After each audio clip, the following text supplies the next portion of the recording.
Hey folks, Nick Tucker here with the Historical Fencing Guild. We've got quite a bit we probably want to talk about, depending on whoever comes in the chat. Before we do that, I do have to pay some bills. The Historical Fencing Guild's YouTube channel is, and we are now casting to Twitch for the first time. Hi, all you people out on Twitch, as well as my Twix, X, Twitter, whatever Elon's calling it this week. Anyway, we are made possible by the good folks at the Independent Creator Directory. So IndieCD.org, your one-stop shop for the best and the brightest authors, artists, musicians, etc.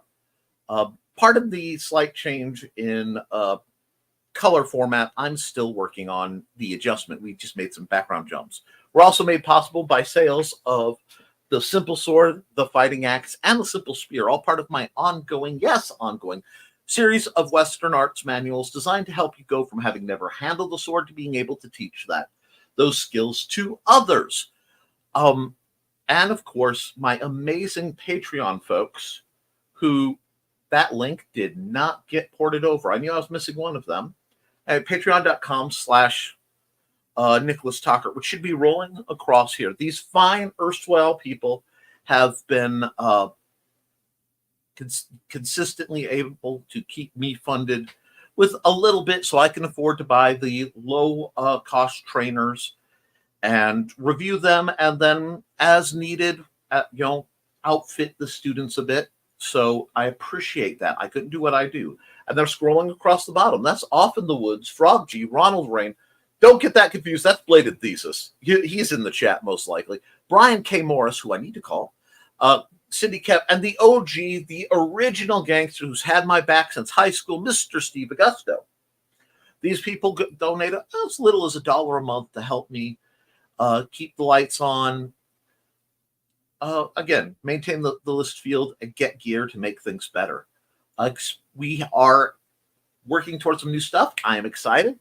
But today, I want to get into what we have to talk about, because we have a bit of things we want to talk about.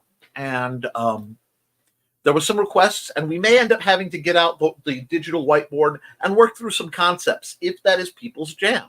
As always, my curriculum, so to speak, is designed to be interrupted by well-intended questions, any comments. And if you're watching this, not only please, make sure you're subscribed to this channel and make sure you like it, but please comment, because it is very important to me to interact with my viewers, to be able to be of as much of a service as I can. A lot of things are coming up. This is a big weekend for me, and a few surprises. So keep on that. Most of that stuff is over on the sister network to this, where I broadcast 3 times a week, scheduled Monday, Wednesday, and Friday at 10 a.m. for my artist/author/creative support program, Never Mind the Furthermore, as bestowed upon me by the great and mighty Brian K. Morris. Now, I have some comments that need to be dropped through, and we'll go through the comments. I want to make sure everybody's caught up, and then we will, oh, there goes that, talk about what I wanted to talk about. I want to do a little bit of advanced theory, because there was some questions on Spanish and dueling v melee combat, and basically the three approaches to combat I take, where swords and such are involved. So first we'll go through the comments, and then we'll probably try to go over the fighting and the footwork discussion, and possibly into the melee assistance stuff. But first, let's see who we are, because I do not script these things. Someone accused me of scripting all this. Friends, this is all off the cuff. That's why it's a live stream.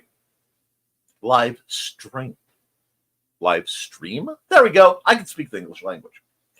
First through the door is Alex Creations. Almost forgot this was tonight. Oops, today has been a day. I'll be lurking, probably painting. Everyone in the house is either in their rooms or asleep, so I'm chilling downstairs. Hey, take the space you have. Enjoy it. Don't I'm not saying that as a miner you should be doing your drills and watching your footwork and taking every opportunity that you have when you're not doing something creative. But I am saying that anyone who isn't a miner definitely should. And when I've been working on learning drills and working on footwork, I've listened to the Epic Music List soundtrack, specifically the song My Goodbye is often blaring on repeat. I am terrible with the song titles and singers. It's part of my dysfunctions. But I'm sure that's good. And it says, or Eminem to Life.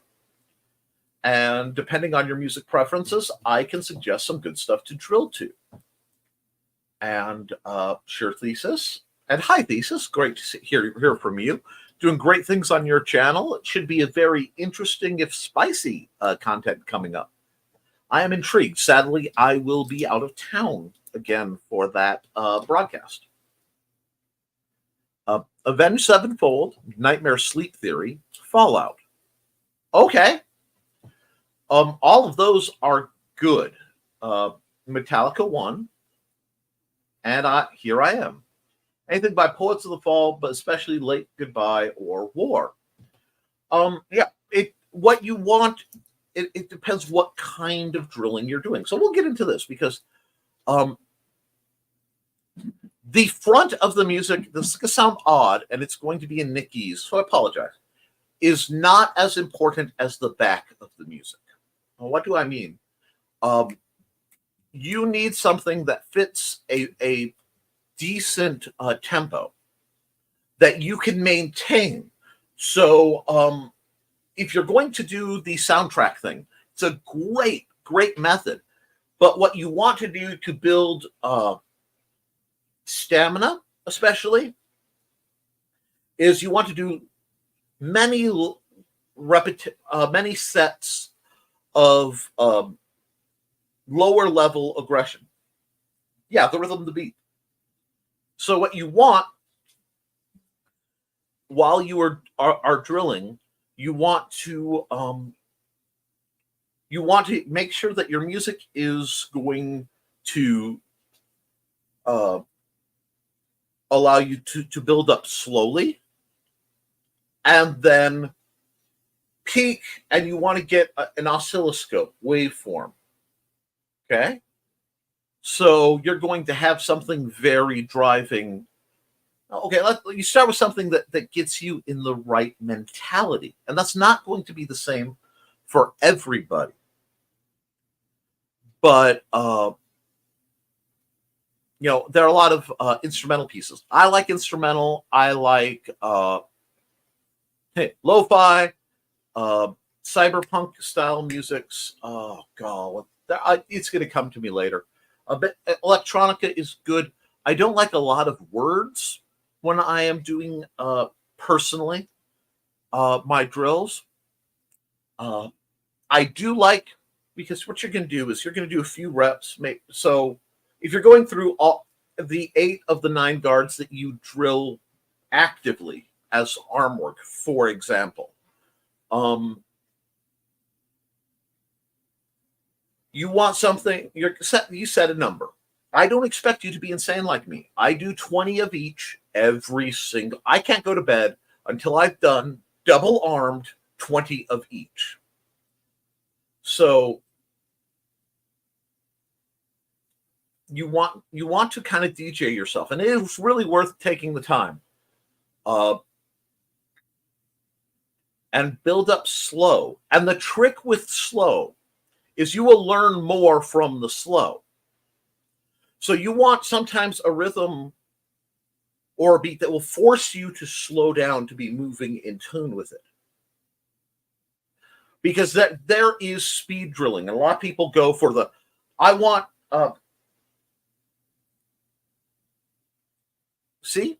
And a lot of it is resonance. I want to talk about music and mention, I saw this come in, Bollywood Hi Kitty. Endurance, I drill to that song almost nightly. Somebody needs to take a list of these and just send it to me as a text file. I might be able, I'll set up a playlist or something that I can share around from YouTube. But because I have my musical tastes are, I am polyjamorous to an extreme. But the trick that there is always the temptation, give me something. I have a playlist. I had a couple playlists, and I missed some of them because they went with old computers. My literally titled F something up list. Yes. Okay. And of course, I should mention In the Chess Court from the Hero soundtrack. I can't do speed. Sorry, I just get. Well, that's the thing. What you want is something that will keep. Doesn't matter what else is going on. Find that. Whoa. Okay. Find that and run with it. Because at first you want to slowly control motion, because you need to learn your tempo. You never want to rush things.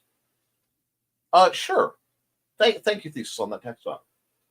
Because like I said, the temptation is when I'm running faster for my speed drills to build back up.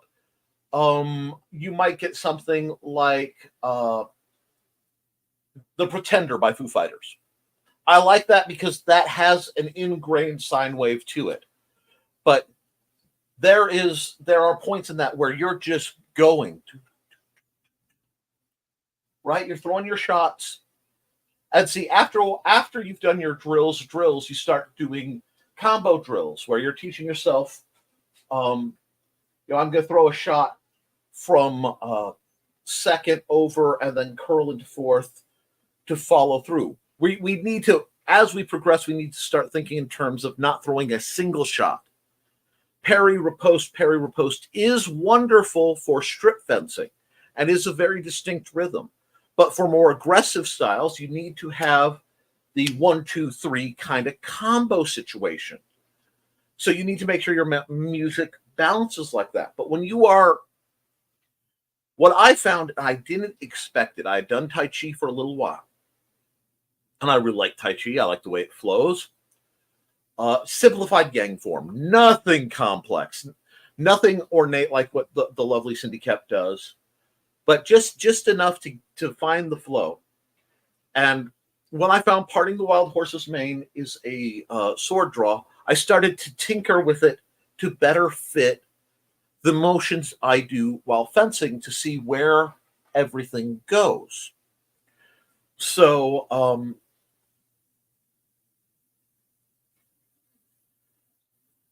if you are going through slow, operatic, Delta blues is great because you don't need the hard rock drive all the time. And if you try to just push, you will likely hurt yourself. That's because right now, especially at the beginning, speed will not overcome training in the beginning. There are moments where, yes, somebody can get a lucky shot in, and these things happen in tourneys.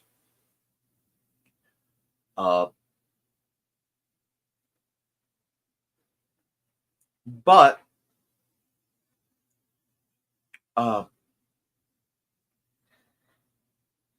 the only way you're going to learn is to slowly teach your body. So I know Thesis is going to push a lot of metal, and some people zen within the metal, and I get that. But make sure you're picking something that pulls you down. Now, if Trelena were watching, she's in the middle of something else very important. I know what's going on. She's fine. Just a matter of scheduling. She would say you don't White Reflection from the Gundam Wing Endless Waltz OVA / soundtrack, originally from the 2-mix CD, the standard version of White Reflection. It has a very, very powerful, fast uh,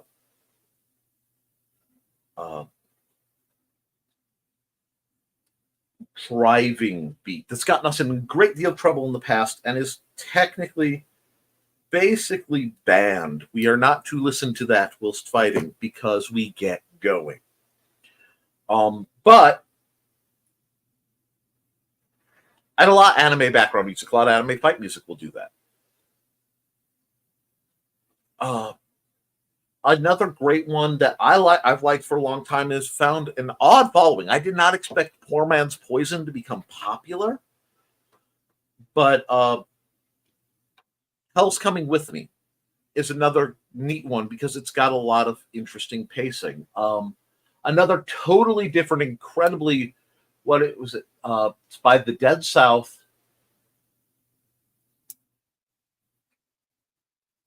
I can't remember the name of the song. I think it's in Hell Will Be in Good Company, or In Good Company. Great song. A really neat do. Now you're talking. Now you're speaking absolute sorcery. Miles Davis, the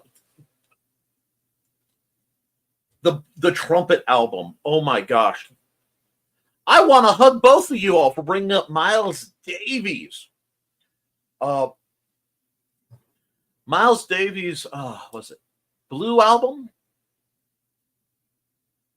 It's got My Kind of Blues, and it's got So What. So What is like quite possibly the perfect Chicago vibe anthem. Beautiful late night music.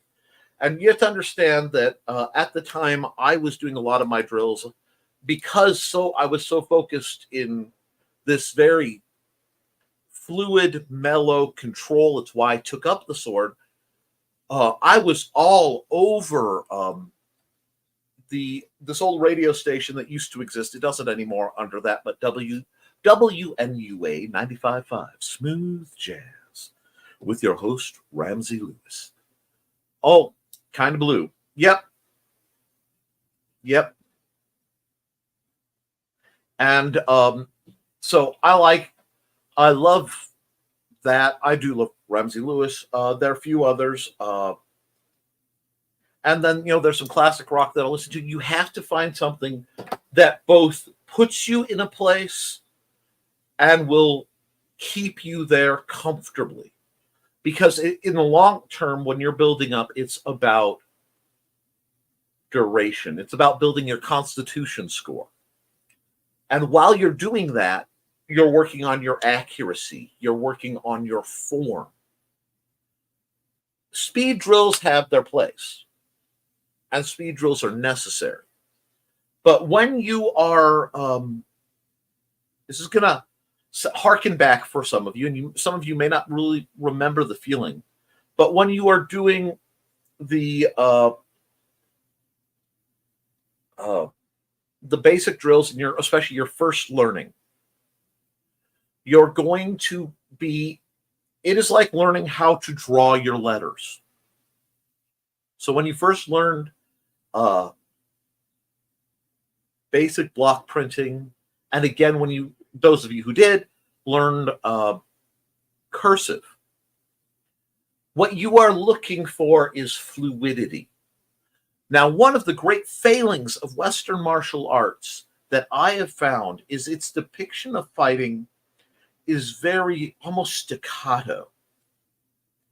And our understanding of it very much is staccato. It's pulsing, because most things you go move. You open up the original manuals and it would be figure 1, figure 2, and you have to figure out how they got from figure 1 to figure 2, and cross-reference all the Italian terms or the French terms or the Chinese terms and the florid phrasing. All that is intentional. Historical manuals were not written to be easily read. And they were never complete.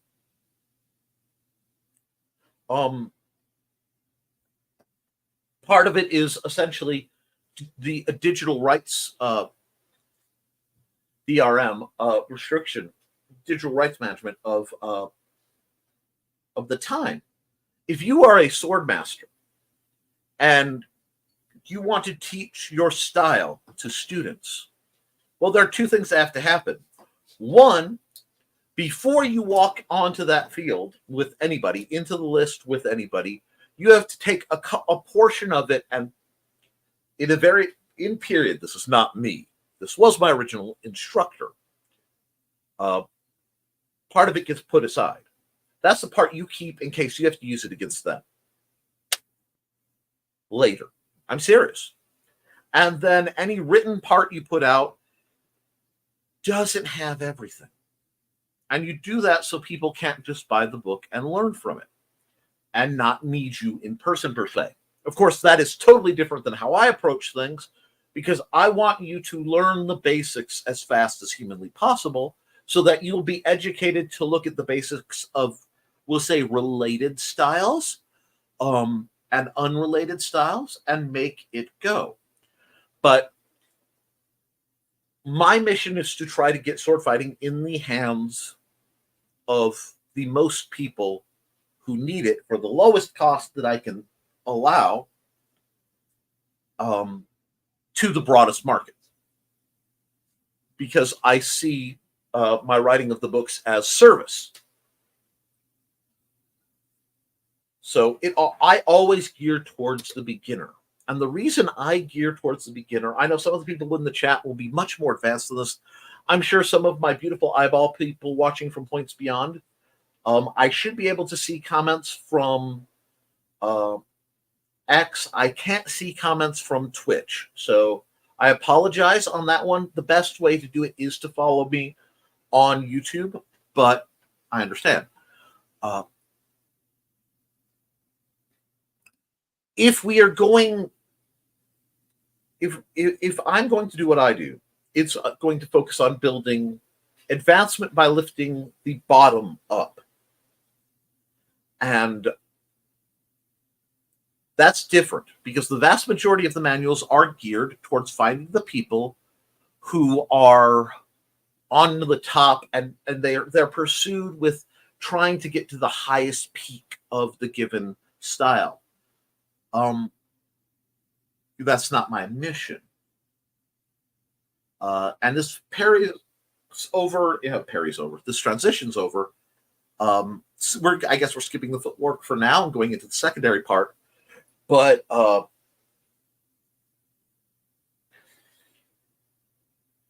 it goes into the discussion of duels versus melee. And you'll notice when I list my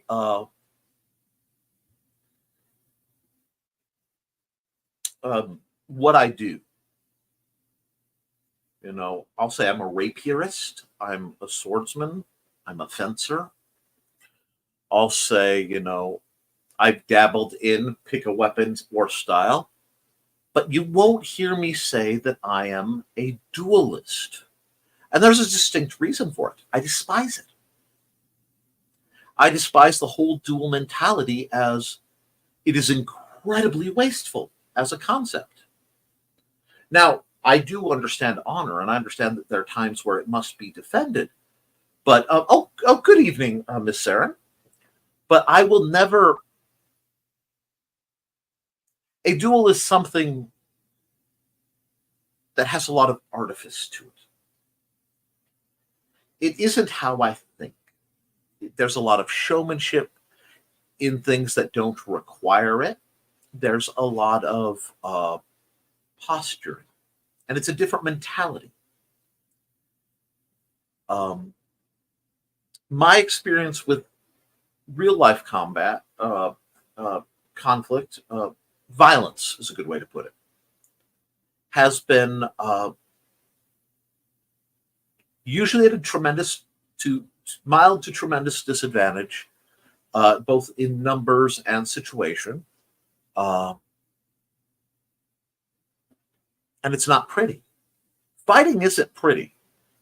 Real fighting, it's not pretty, and it's not fighting for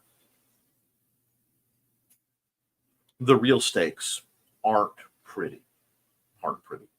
I know it sounds like my English is breaking down. It's because it's such a complicated and serious subject. See, there are 3 tiers in my mind of fighting, and my attention to them is about 180 of the vast majority of people who do the kind of things I do.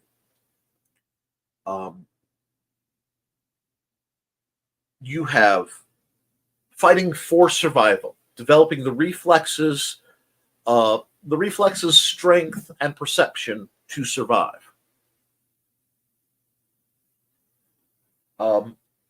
Melee combat. This is as a rule.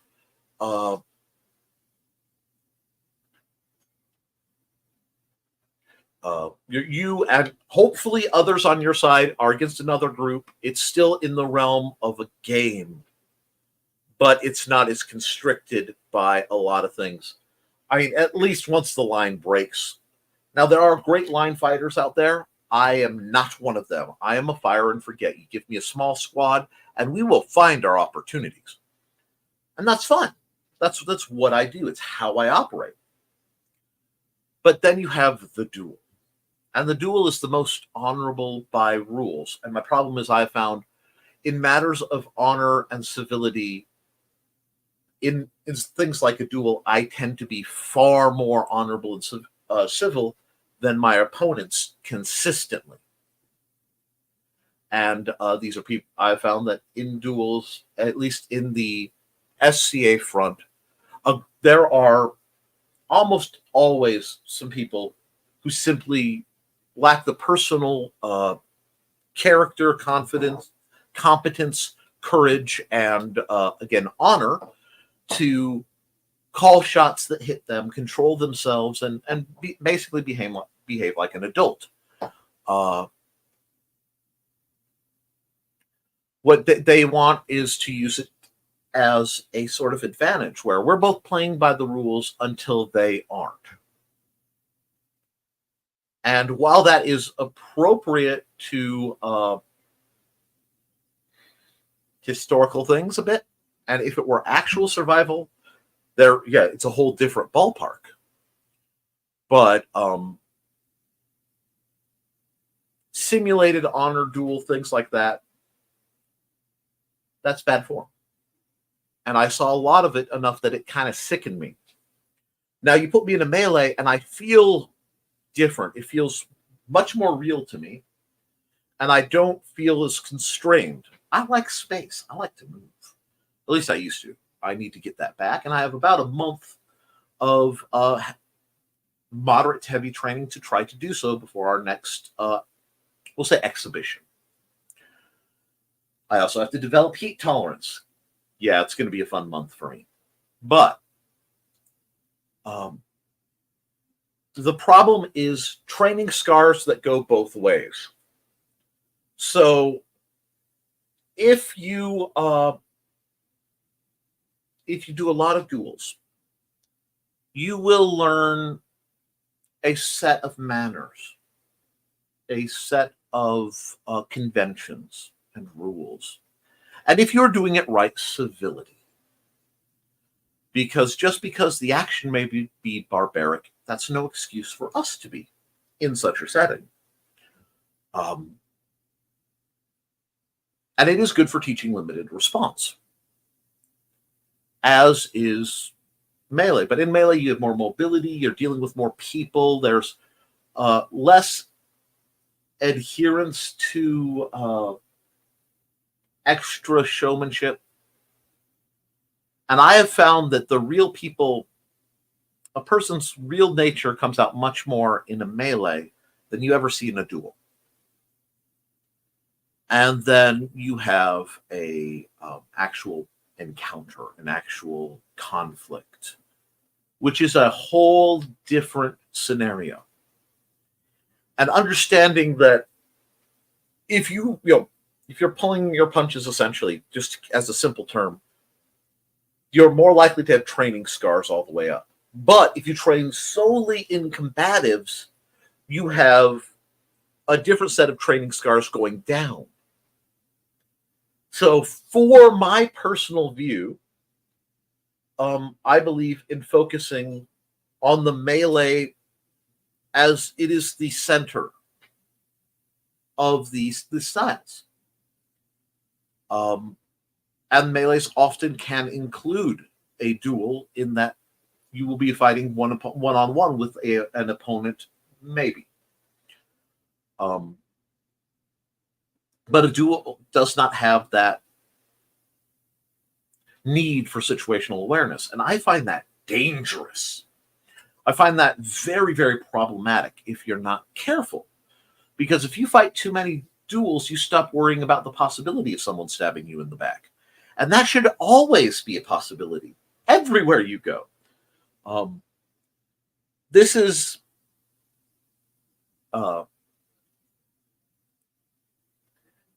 making sure that one stays vigilant without straying too far into hypervigilance. And hello, Cindy, you're doing great. I'm very proud of what you're doing, Cindy. I was just talking you up. I don't know if you heard it, but I am. So I tend to focus on the melee, and I tend to focus when the line combat breaks down, because line combat has its limitations. But what I see oftentimes are in duels, weapons used in a duel in techniques that really don't transfer to melee as well, because of the variables and the people around us. So I would rather have the training scars of melee affect me in some kind of, we're playing to duel. And that's probably why I came in second on so many tourneys. A couple times it was just because my opponent would not take a killing blow. Just absolutely wouldn't. But, well, I'm glad you are here, Cindy. But that gives a different perspective. And again, as my personal sense of conflict taught me, there is always another jerk waffle. Oh, no, you're fine. I also had a bit of a low sugar earlier today, and while I am popped back up, I'm just a little shaky. That's why I'm hydrating more, and I have tactical M&Ms.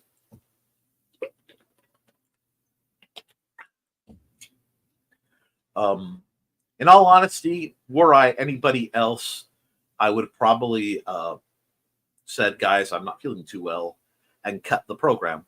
But the program is too important for me not to come out and be here to answer questions. So I'm getting back to what I was saying. We have these tiers. And with each tier is increasing conventions. And please don't get it misconstrued. Even when you are in a self-defense situation in a polite society like we live in, you are expected to maintain certain conventions. The biggest one is the difference between self-defense and murder, violence, etc. Excuse me. Is that you always have to do only the minimum. You can't legally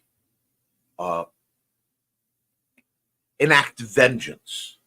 You need to do just enough to stop the conflict, to neutralize the threat so that you may escape. If that's throwing up on them and them going, ew, and you have a chance to run, if instead of running you gut them with a knife, you are now the bad guy.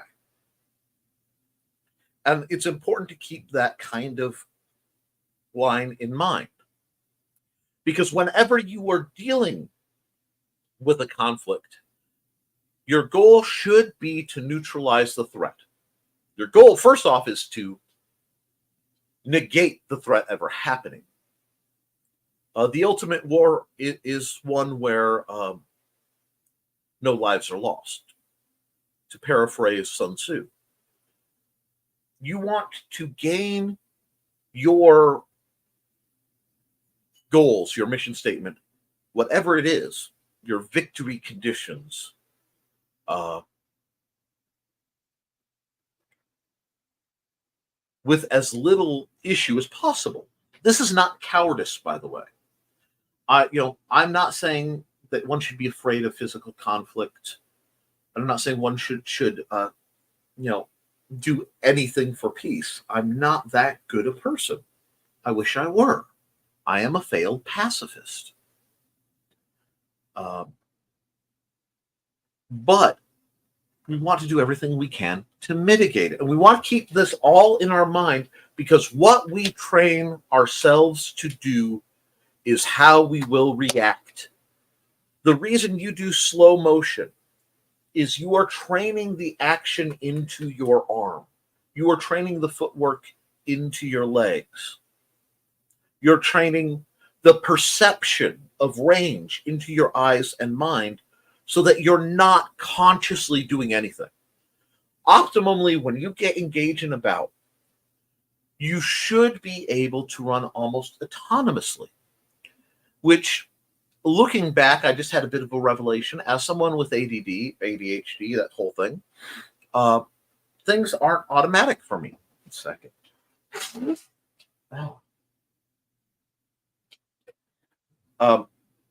It's just part of the nature. So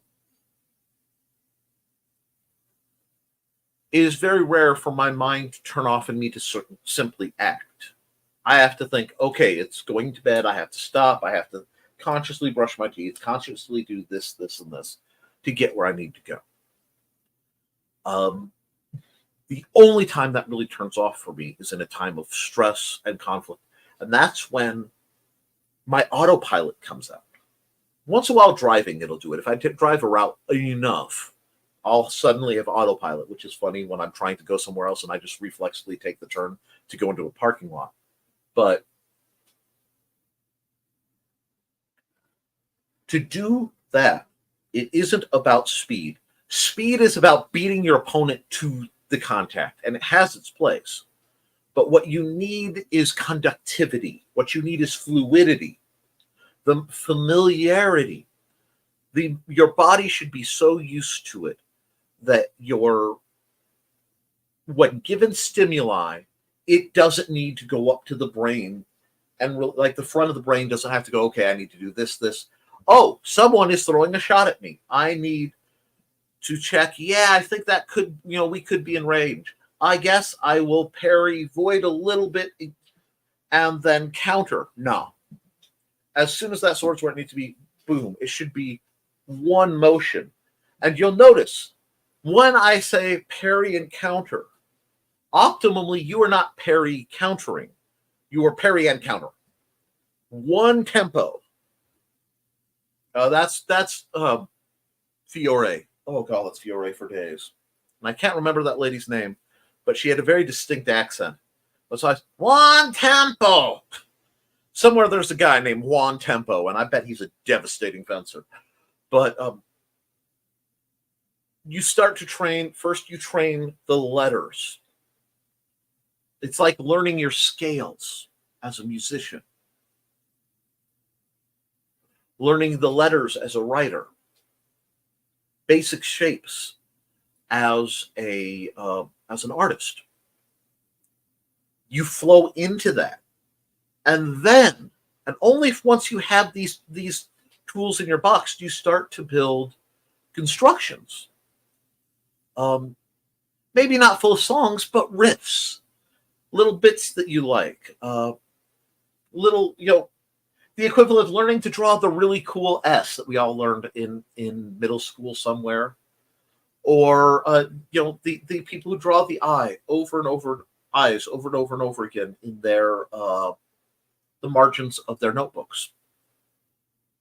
Or you find yourself whistling a loop of a tune that's not a whole tune. You just have a phrase, a musical phrase. And from that, you begin to write the song.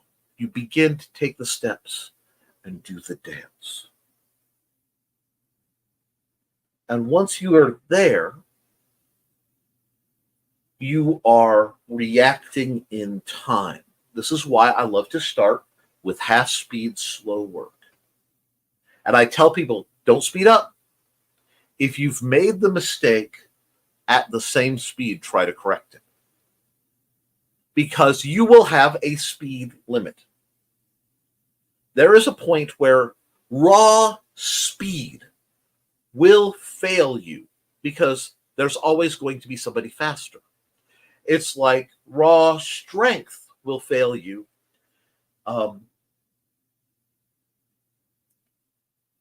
At some point, because there's always somebody stronger. There's always a bigger fish. So what you really want to lean towards, what you can do the best, is developing a. Oh, okay, I see what's going on. Developing an understanding of your speed, your rhythm. And what you'll find, and I know this is off topic, but it comes right back around. When you find your rhythm, when you find that pace that is comfortable, you learn no matter what happens, because of your timing and your perception, you can apply it. I know this is very metacognition stuff, and I'm hoping this is getting through to you.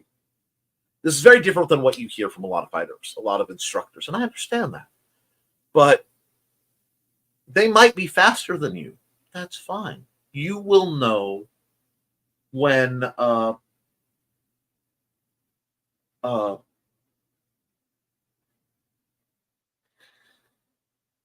going to strike by what they're doing before. Once you've seen people fight enough, they will telegraph. And when you know your ranges, you're not tense when you're not engaged, when they can't reach you. There's no reason to be. You get to relax. And you're still in fight, you're still alert, but you're not tense. You're fluid. You're like water. Only when it's time are you going to do something, and only at that intersection of time and space. Only where that note says in the measure, I need to do something. And that's what's going to feed into your style. And when you are learning especially, you have to play your song through to see if you can. Now, while you're tinkering and you're figuring and you're playing, and it should be play. Get what Thesis says, where he corrects himself. So, songwriting for me has been an interesting endeavor. I will write random sections and then at some point put them together into a full song. Yes, that is the equivalent of while you're sparring, you're playing around, at a practice, and you do something and it works. Some combination of, you parry and maybe fall behind. It doesn't matter what you do. The simplest is you parry, and as you're parrying, making the opening, you take the shot to the meaty part of their arm. As a fencer, I love this. I'm a devout arm sniper. I'm too short not to be. Many times, the only thing I have a hope of reaching is the arm. Now, a lot of people say, Nick, you are between 5'7" and 5'8". You're not that short. True, but compared against everybody, no. Compared against the people who are inclined to combat sports, I am. So I've learned to live in that place. And from there, I've learned things like I am not as fast as some people. If I try to rush, I will screw up. So I have to find a rhythm that is very comfortable to me. And, ironically, even when I'm moving very quickly, even when I'm doing things very quickly, my mind is in the rhythm. Usually, if I am operating at optimal procedure, mine can be found in the song The Girl from Ipanema. That is an outstandingly slow song for what we're talking about. by what a lot of people, but it's not as slow as people think. And it's remarkably consistent. So the rhythm isn't very, it's a Midland rhythm, but the tone is soothing. And for me personally, that opens up a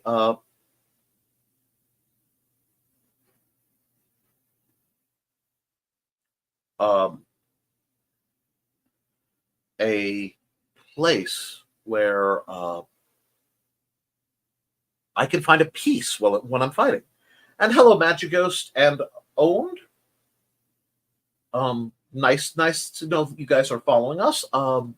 I am broadcasting on the Independent Creator Directory Twitch channel, which is why you are going to get a variety of people's content.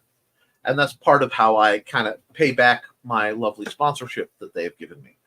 I hope you enjoy it. There is a Discord. I don't actually run it usually, but if you can reach out to Bladed Thesis in the chat, I'm sure he can get you on the Discord. I'm fairly new to learning Discord. I can dabble, but when we start discussing everything that's going on in my bailiwick, I'm a fairly diverse and busy person. But please, while you're in the chat, feel free to fire off questions. So when we were talking about that rhythm, you want something consistent.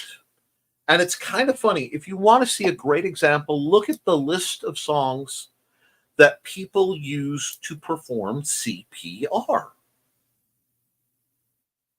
I mean, you've got Staying Alive, you've got the Imperial March, there are a few others. But I look up that list. They are all very different songs, but they have the same. I know I sound like Dracula. Oh, Gabriel, usually when I pursue someone, their heart, it beats with a rhythm I could dance to.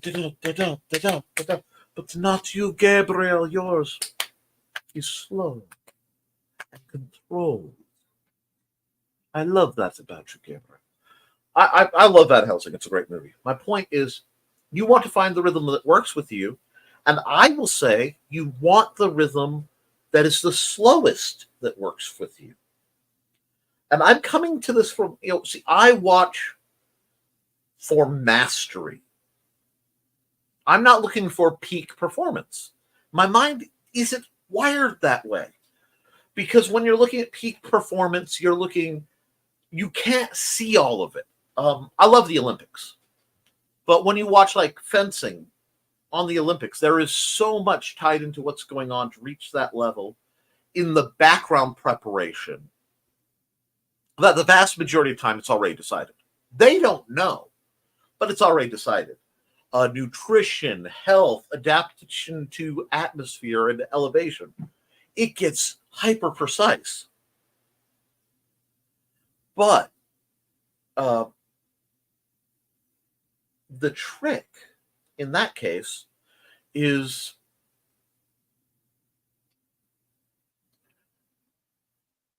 that won't help me, and that won't help me forever. I come from a perspective of being disabled myself and having worked with people who are physically and mentally challenged towards this. That either they have emotional issues, trauma, abuse. I'm going to use the term suicide because that's what it means. Suicide survivors, people like that, age differently than some other people. And for what we do, you need to learn to age. And hello, Rex. Happy streaming from Atterbury. Wonderful. Quite possibly the greatest single sport fencer I've ever known. And probably I'd put him in the top 5 single rapier single that I have fought, period. And that's high company, considering one of them was a bronze medalist. I'm not going to count the guy who was 7 foot tall, per se, although he's way up there too. But that's a little bit of advantage. I think his name was Magnus. They were a set of twins, and one of them was named Magnus. I can't remember what the other one's name is, but anyway, I fought them. The fencer one. But I digress. What got me thinking about this was actually a brief video of one of the greatest martial artists ever to influence me. That being Jackie Chan.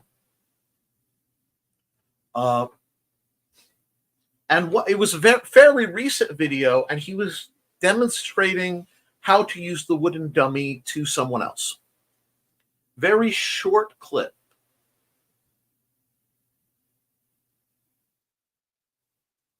Oh, Cindy, that is beautiful. I'm going to get. Can I start? Yes, I need to star Cindy so I don't forget to comment that. But what gets me when you watch mastery isn't being the strongest or the fastest. It's not even necessarily being the best. Mastery is being the most efficient. You're using the minimal of effort. You're using the minimum of movement, always just enough to achieve what you want to do. And it may look fast, but they're not straining at all. It's comfortable. When efficiency and complete understanding of the basics make the basics a comfortable state of being. I'd go beyond that. I'd say a natural state of being, where throwing a punch or throwing a shot or blocking something or how you move is as natural as breathing. You have gotten in that place of mastery. And thank you, Dusty. Jackie Chan, oh yes, First Strike and Rumble in the Bronx. But so I've always pursued that.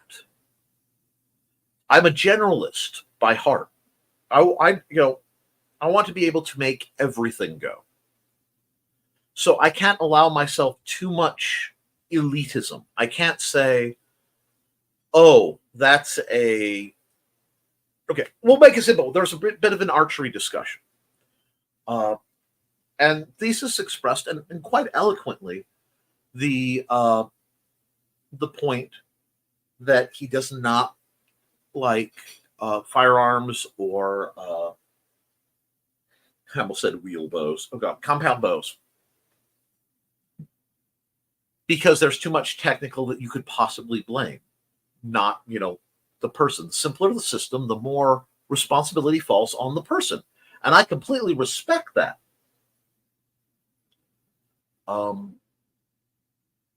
But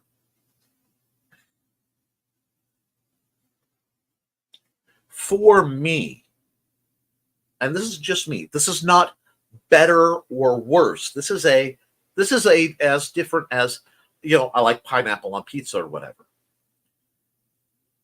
My goal is to be able to pick up any weapon that is fairly common and understandable and make it go.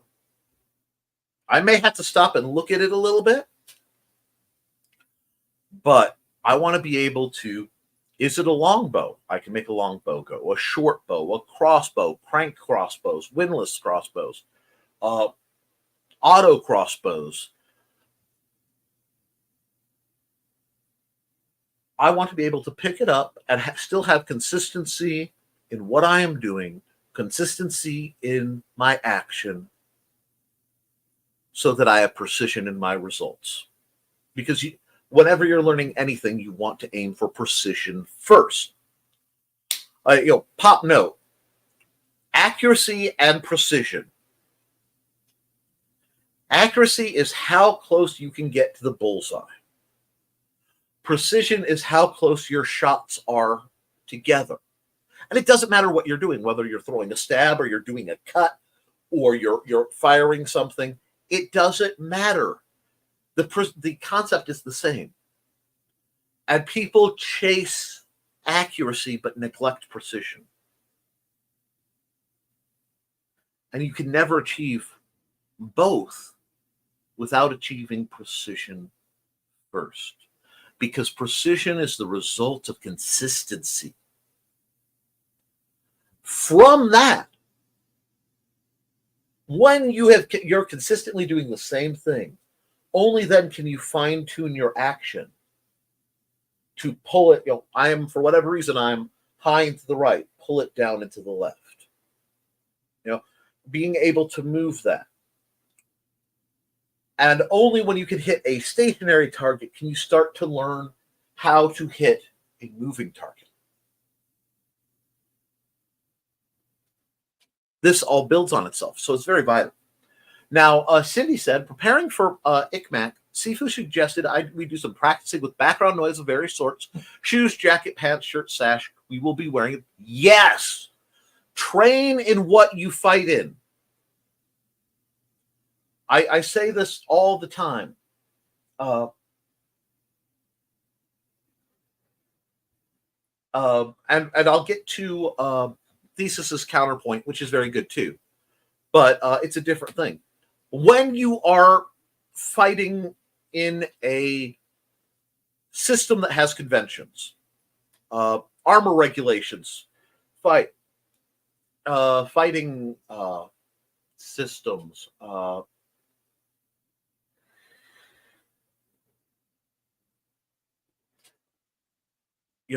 weapon specifics. You want to mirror the situation that you're going to be training in. Oh, excellent, Al, Rex. Good hearing from you, Nick. Sent you a few texts and pictures. Thank you. I'm always here for you, pal. Anytime you need anything. And I can't wait to find out what you've been up to. I turn off my receivers at this point to get through the shows. But good night, Al. Sleep well.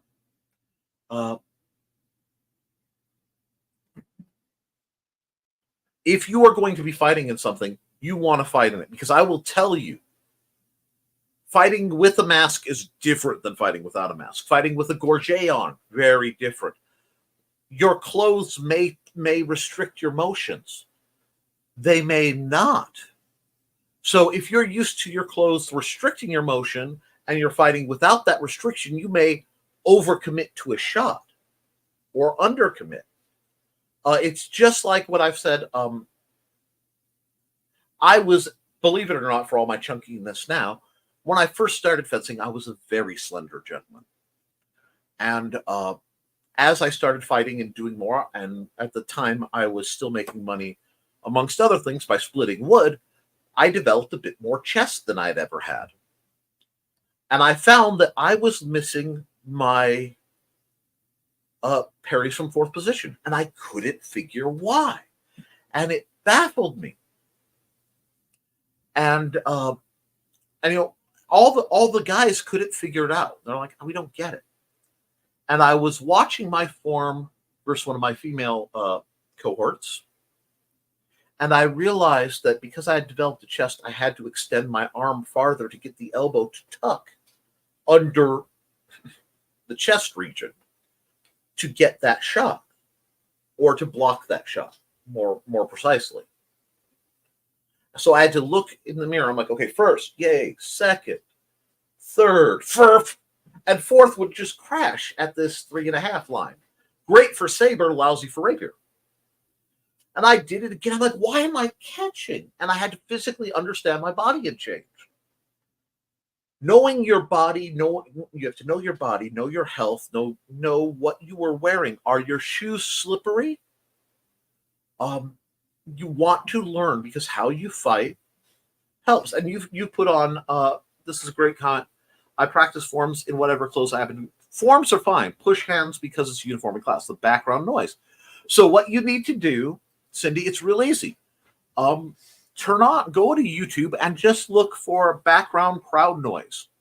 I'm sure there's some kind of ASMR video, or put on a sporting event of some kind that you care nothing about, and fight and be conscious and focused through that. That will inoculate you to background noise. That's where you need to be. And Thesis says, excellent idea, because combat won't be done in a vacuum. The biggest complaints I had with Sifu is his insistence on training in Kung Fu attire. That's a double-edged sword. Kung Fu attire optimally is designed to give you the range of motion you need to accomplish things. And remember, Kung Fu attire is basically originally based on the looser clothing worn at the period. And it would be understood that you would. And I get thee, because my assailant is going to wait for me to change pants before he attacks me. My response to that is, I don't wear anything I can't comfortably fight in. I'm serious. If you're taking your training and you're planning to apply it to real life self-defense, which is a great thing, you need to make sure that your real life parrots it. I wear roomy, easy to move clothes. I wear pants that don't bind, either through proper cut or fabric. That way, what I can do, I fight in the same shoes that I do everything in, because I kind of have to for medical reasons.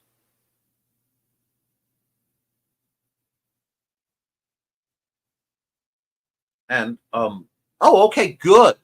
I found the YouTube demo for 1 hour of crowd noise. I also played some lion dance drumming, because the demos, the drumming is going to happen in music. Now we're going to get to something very interesting. And I know I'm at the end of my hour, but you brought up something really valuable, and I think it will help. As we talk about fighting with and without music, remember, you are not the only one listening to it, which means the rhythm of the music is an outside source that will influence both of you if you are listening to it equally. Both of you can get pulled into the same beat and rhythm as the music is giving you. If you can realize that, you can follow it till you decide not to, and deliberately violate the rhythm. When it is advantageous to you,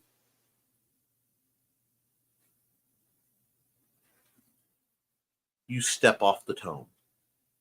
Remember, I have a lot of Spanish influence in how I fight. I am the mentality of, this is the line of attack. All styles understand that you have to defend and attack from the line of attack. The Spanish go, everybody dies there. I want to do whatever I can to attack from outside it, to make a new line of attack where I have the advantage and they don't. Once you get that kind of thinking, things that are problems start to begin to bloom open in front of you, because you just have to look at it from a different angle. And yes, absolutely. And Kitty, I want you to double hear me when I say this. Yes, absolutely. Drums can be delightful. But we are well over my hour, and I don't see any new questions coming in. Please like and share this from wherever you are. If you can, and you're watching this, say, from Twitch, please look up the Historical Fencing Guild on YouTube and throw a like there if you can. I'm trying to get enough stuff to monetize to help offset the costs, because I don't charge my students. Very often I provide gear for them. I provide, I keep a list field in my backyard, basic stuff, and whatever resources I can, I either give or provide. But anything that can get me a little bit more down that path, possibly joining the Patreon at the patreon.com/the Historical Fencing Guild. And yes, I was actually hoping to have that discussion with you this week, maybe next week. That fits very well into something I want to talk about, which is the circle and the cross, which is an approach kind of rooted in Thibault that can help you guys on understanding. It also lets you make a really neat, we'll say, hopscotch pattern for basic, what used to be called Spanish Magic Circle. But I don't want to alarm anyone. So, guys, please keep your guard up. Do your drills. Be kind to yourself and each other. And as always, thank you for supporting your local swordmaster. I will be back same time and channel next week at 8 p.m. Eastern on the the Historical Fencing Guild channel, as well as Twitch and my X, Twix, Twitter, whatever. Beyond that, I also remind you that on my other channel, the Nicholas Tockert channel, I broadcast scheduled 3 times a week, Monday, Wednesday, and Friday at 10 a.m. A crazy little show designed to encourage people and build them up so that they could become better, happier fighters. Writers, artists, and other creatives. Sorry, I hadn't quite gotten out of Historical Fencing Guild mode. So with that, guys, I love you, and you should too. Toodles.